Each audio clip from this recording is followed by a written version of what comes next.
ಒಂದೊಂದು ದಾರಿಯನ್ನು ಹಿಡ್ಕೊಬಿಟ್ಟಿದ್ದಾರೆ. ಒಂದೊಂದು ದಾರಿ ಹಿಡ್ಕೊಬಿಟ್ಟಿದ್ದಾರೆ. ನಾನು ಈ ಮತ, ನಾನು ಈ ಕುಲ, ನಾನು ಈ ಜಾತಿ, ನನಗೆ ಈ ಭಾಷೆ.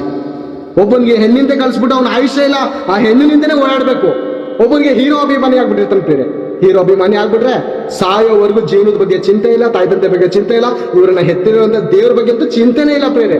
ಒಬ್ಬನಿಗೆ ಹಣದ ಬಗ್ಗೆ ಚಿಂತೆ, ಹಣದ ಬಗ್ಗೆ ಗುಲಾಮ್ ತಂದಲ್ಲಿ ಕಳ್ಸಿಬಿಟ್ಟಿರ್ತಾನೆ ಬೇರೆ. ಅವ್ನು ಸಾಯೋವರೆಗೂ ಹಣ ಸಂಪಾದನೆ ಮಾಡ್ಬೇಕು.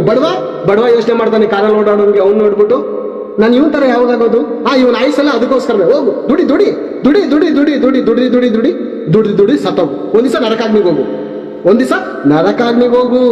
ದೇವ್ರಿಗೋಸ್ಕರ ಮಾತ್ರ ನಿನ್ ಜೀವ ಕೊಡ್ಬೇಡ. ದೇವ್ರಿಗೋಸ್ಕರ ಕೊಟ್ರೆ ಮಾತ್ರ ನಿನ್ನ ಬಿಡಲ್ಲ. ಏಬಲಿನ ಪ್ರಿಯರೇ, ಏಬಲಿನ್ಗೆ ಅವ್ರ ಅಣ್ಣ ಸಾಯಿಸಿದ ಯಾಕೆ ಪ್ರಿಯರೇ? ಕಾಯಿನನ್ನು ಸಾಯಿಸಿದ ಯಾಕೆ?